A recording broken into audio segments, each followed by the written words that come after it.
s'est passé à Paris, gare Montparnasse.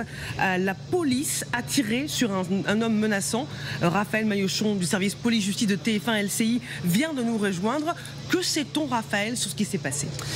Eh bien, il était environ 15 heures aujourd'hui lorsque la police est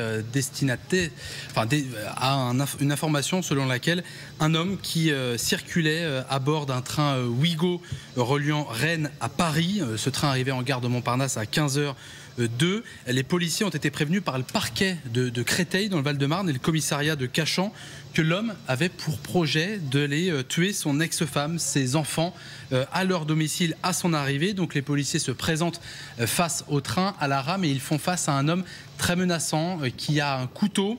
La police va ouvrir le feu. Ce sont des policiers affectés à la brigade des réseaux ferrés, la BRF, qui l'attendent pour l'interpeller. Le suspect, ce qu'on sait, c'est que dès qu'il descend du train, il va partir en courant, il va sortir un couteau, il va mettre cette arme blanche sous sa gorge. Les policiers vont faire feu à plusieurs reprises, nous dit-on, et parviennent toutefois à maîtriser cet individu qui n'est pas, donc selon nos informations, décédé. Il y a également, selon nos informations, une personne, une victime collatérale, on ne sait pas encore les gravités de ses blessures, mais une victime collatérale qui a été blessée par balle au pied. Et vous découvrez ces images. Le trafic de la gare Montparnasse est interrompu, la gare est bouclée. Il a été demandé, notamment aux passants, à ceux qui devaient embarquer ou débarquer des trains, de se tenir très loin de ces quais que vous découvrez, là où il y a ces palissades, pour garder les curieux très loin de tout cela. Raphaël Maillochon, de mémoire, à ce stade de ce que l'on sait, c'est quand même rare que la police décide d'ouvrir le feu en gare Montparnasse alors qu'il y a des voyageurs pour neutraliser, si je puis dire, ou en tout cas empêcher de nuire un homme menaçant parce qu'il menace de tuer sa femme. Oui, après les policiers, le cadre de la légitime défense sera à étudier effectivement, mais les policiers, ils ont en face d'eux un homme qui est menaçant, qui a sur lui une arme blanche, qui n'hésite pas à sortir cette arme blanche, à placer son arme blanche sous sa gorge. Sans doute, ça l'enquête le dira, à menacer peut-être d'autres personnes. Il est important de préciser qu'à l'heure où je vous parle, ce que l'on sait, c'est que à ce stade, la piste terroriste n'est pas privilégiée, nous indique une source policière.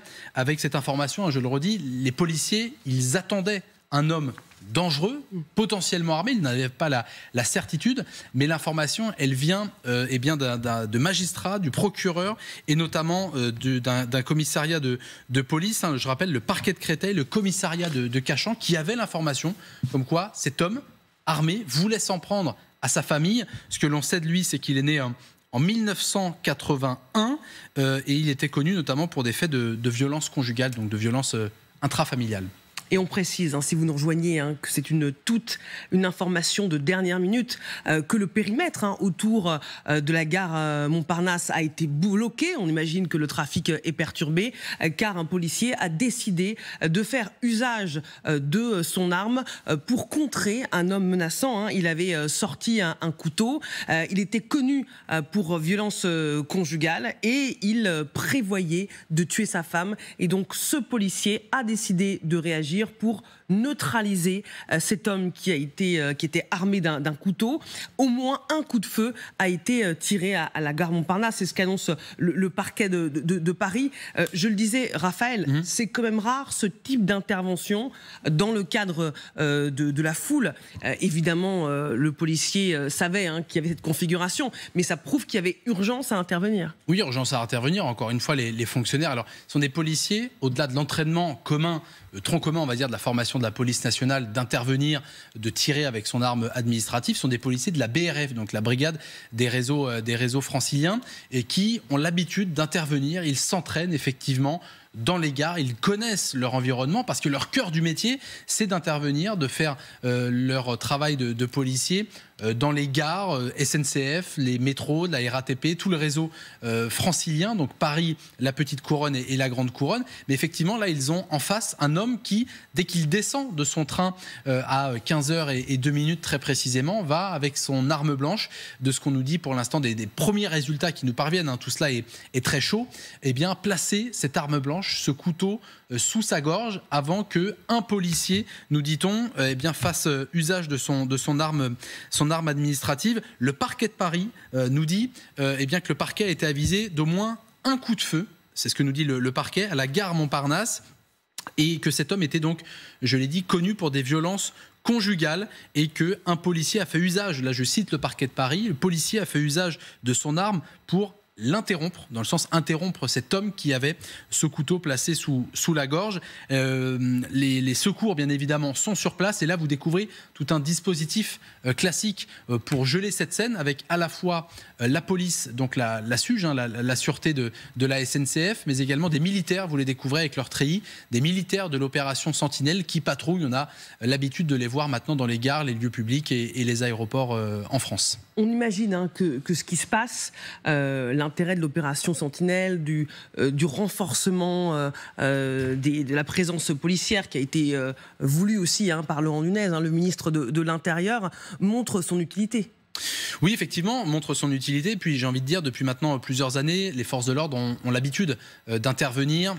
Il y a eu des faits, effectivement, notamment des assaillants avec des couteaux, notamment du côté de la gare du Nord. Donc dans les gares franciliennes, mais pas que. Rappelez-vous à Marseille, cette personne qui avait, devant la gare Saint-Charles, sur le parvis de la gare Saint-Charles, qui avait poignardé des victimes. Donc les forces de l'ordre ont cette habitude d'intervenir partout, mais notamment sur les gares et ces lieux publics. Et donc maintenant, ce qui se passe très concrètement, dès qu'il y a usage de l'arme administrative, d'un policier, d'un gendarme, il y a la scène qui est d'abord gelée, parce qu'il va y avoir une enquête, une double enquête, à la fois une enquête pour vérifier dans quelle mesure le cadre de légitime défense est respecté, et puis une enquête, vu qu'il y a usage d'une arme à feu, une enquête de l'IGPN également pour déterminer si ce policier a agi dans le cadre du Code de sécurité intérieure, pour être précis. Il est 15h37. Si vous nous rejoignez en direct sur LCI, cette information de dernière minute, on a appris qu'un policier avait ouvert le feu, gare Montparnasse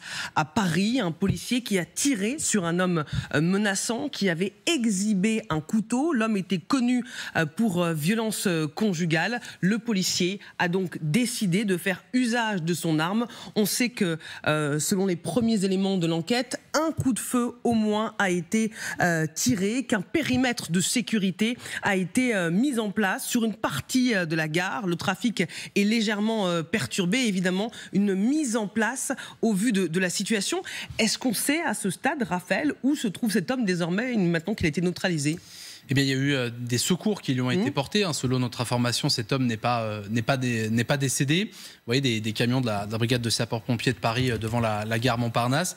Autre information à vous communiquer, diverses sources nous disent que lorsque cet homme descend de ce train Ouigo, je rappelle qu'il venait de la gare de Rennes, il descend à 15h02, et lorsqu'il voit les policiers de la BRF, la brigade de réseau des franciliens, des réseaux ferrés, pardon, voit que des policiers l'attendent. Une source police nous dit que l'individu va partir en courant, il va sortir un couteau avant de lui-même se porter des coups de couteau, donc se poignarder, avant d'être touché également par balle suite à l'ouverture de feu d'un policier qui est affecté au sein de la gare Montparnasse. Des secours portés, mais on ignore avec précision s'il a été évacué vers un hôpital. J'imagine que oui, parce que les faits ont maintenant quasiment 40 minutes. Et ensuite, il sera, si son état de santé le permet, donc hospitalisé bien entendu, et sans aucun doute placé en garde à vue. Arlette, à ce stade, comme le disait Raphaël Maillochon, la piste terroriste n'est pas du tout privilégiée, puisqu'apparemment ce policier était connu pour violence conjugale. Ça montre la réactivité du dispositif policier sur place, des forces de l'ordre, qui ont décidé de le neutraliser parce qu'il avait exhibé un couteau. Ce qui s'est passé, ça va aussi nous rappeler que les questions de sécurité sont aussi importantes dans le débat politique actuel. C'est le moins qu'on puisse dire. Alors, je trouve que c'est important parce qu'on sort d'une période de commémoration des attentats. C'est ce qui explique sans doute aussi une surmobilisation à juste titre des forces de police. Et on pouvait craindre que ce genre d'attaque soit au fond une répétition. On sait très bien que quand on parle d'attentats, de terrorisme ou de crimes, il y a des effets d'imitation éventuelle ou d'encouragement implicite pour des personnes un peu fragiles de passer à l'acte. Donc là, pour l'instant, on est vraiment très loin de ce cas. Et si effectivement, cette personne violente, on s'apercevra peut-être aussi qu'elle a des problèmes psychiatriques. Ça peut arriver, on l'a vu récemment. Et avant de parler d'attaques terroristes ou de mettre effectivement en cause un certain type ou profil, il faut attendre des informations très précises sur l'auteur de cette attaque. Oui, il faut rester prudent, hein, Marie-Ève Malouine, parce que dès qu'il y a ce genre d'événement, forcément qui marque les esprits, parce qu'un policier qui ouvre le feu gare Montparnasse, ce n'est quand même pas tous les jours, mais on le rappelle, cet homme était connu pour violence conjugale et il avait pour projet de s'en prendre à sa compagne. À sa femme et ses enfants. Oui, d'après ce que vous venez de dire, et je vous admire pour votre précision et pour pas aller au-delà de ce qu'on peut interpréter et qu'on en reste vraiment au fait. On ne sait pas du tout. Évidemment, une gare avec un homme avec un couteau, des policiers qui viennent le chercher, il ne veut pas s'arrêter. Ça fait penser éventuellement à d'autres choses que peut-être ce qui s'est passé là, et l'enquête le déterminera. Et donc, il faut rester très prudent. Est-ce que c'est en lien avec éventuellement un projet terroriste, ou est-ce que c'est en lien avec des violences conjugales? Et ça veut dire aussi que ces individus maintenant sont extrêmement surveillés, puisque si c'est un commissariat qui a signalé que cet homme voulait venir à Paris pour s'en prendre à sa femme, eh bien, il y a eu une réaction aussi immédiate pour l'empêcher de mener à bien ce projet. On sait que les violences conjugales et notamment les morts de femmes par violence conjugale ont augmenté cette année par rapport à l'an dernier. J'ai plus les chiffres précis, mais je sais que ça a augmenté. Donc tout ça reste à vérifier. Et donc on a les faits que vous avez extrêmement bien précisés et de façon tout à fait précise. Et après, il faut éviter de s'emballer, attendre que la police fasse son enquête. Ça demande du temps. Mais en même temps, ça permet de savoir ce qui s'est réellement passé. Et que ce soit l'un ou l'autre, eh bien, ça exigera des réponses par anticipation pour des leçons à tirer et de pouvoir mieux organiser encore les services de police qui sont quand même extrêmement efficaces globalement. C'est ce qu'on a vu cet après-midi. Nous sommes en direct avec Yannick Landreau, bonjour, du syndicat de police Alliance Nationale. Merci d'être avec nous en direct sur LCI. À ce stade, que savez-vous de ce qui s'est passé gare Montparnasse ? À ce stade, ce qu'on sait sur la problématique sur la gare Montparnasse, sur 15 heures, aux environs de 15 heures, mes collègues avaient reçu une information du procureur de Créteil et du commissariat de Cachan en disant qu'un individu se rendait sur la capitale pour tuer sa femme et ses enfants. Alors, son ou ses enfants, on n'a pas la précision s'il y en avait un ou plusieurs. Bien sûr, mes collègues en gare Montparnasse ont mis un dispositif afin de l'interpeller. Simplement, à la vue des collègues, il a sorti un couteau, l'a mis sous sa gorge et a commencé à vouloir s'égorger. Il s'est entailladé la gorge et mes collègues ont été obligés de riposter de 2 balles. Une qui le touche et une qui ricoche, qui le touche aux jambes, et une qui ricoche et qui blesse un passant au pied sans trop de gravité. Yannick Landreau, à part cet homme menaçant, est-ce qu'il y a eu un blessé, plusieurs blessés ? Il y aurait un blessé au niveau du pied avec une balle qui aurait ricoché. Mais sans gravité. En tout cas, il n'y a pas de pronostic vital engagé d'après les informations que je peux avoir à l'heure actuelle. Yannick Landreau, c'est quand même rare qu'un policier décide d'ouvrir le feu dans une gare qui est forcément pas bondée, où il y a beaucoup de circulation. On est vendredi après-midi, c'est toujours une configuration très compliquée. Alors effectivement, il y a du monde. Je sais que d'après les informations, j'étais pas sur place, que j'ai eu, une partie de la gare avait été évacuée afin que l'interpellation puisse se passer dans les meilleurs moments. Mais c'est aussi ouvrir le feu. Les collègues ont fait ce qu'ils pouvaient. Je ne sais pas, est-ce qu'il a avancé vers les collègues avec le couteau? Il fallait absolument le neutraliser. Le collègue, a priori, l'a touché aux jambes. C'était pas pour le tuer, c'était pour le maîtriser, tout simplement. Oui, mais il n'y avait pas de reproche hein, évidemment, dans ma question. Je ne suis pas à la place du policier qui a dû intervenir évidemment le plus vite possible parce qu'on ne sait pas du tout comment ce genre de situations peuvent dégénérer. Yannick Landreau, est-ce que justement c'est symptomatique d'une montée de types d'incidents plus ou moins graves que les policiers doivent affronter au quotidien? Alors, la violence, elle augmente. On le voit. On le voit avec les refus d'obtempérer. On les voit avec les coups de couteau. Il y en a tous les jours et toutes les nuits sur la capitale. Ça, c'est pas nouveau. Simplement, là, c'est ce qui fait le cas particulier, c'est qu'on est au sein d'une gare. C'est pas commun non plus, ça n'arrive pas tous les jours. Simplement, a priori, c'est une affaire assez personnelle. Il n'y a pas de vision d'attentat ou autre. Hein. On n'est pas là-dessus. Le sujet était bien précis. Il revenait sur la capitale et il avait exprimé le souhait, soi-disant, d'après les informations encore que mes collègues ont pu nous donner, tuer sa femme et son ou ses enfants. La seule solution que mes collègues ont eue, c'est pour le maîtriser, afin qu'il évite aussi peut-être d'agresser des passants, peut-être les tuer, on n'en sait rien. En tout cas, les blessés, il fallait absolument le maîtriser. Et c'était le maîtriser effectivement par un tir.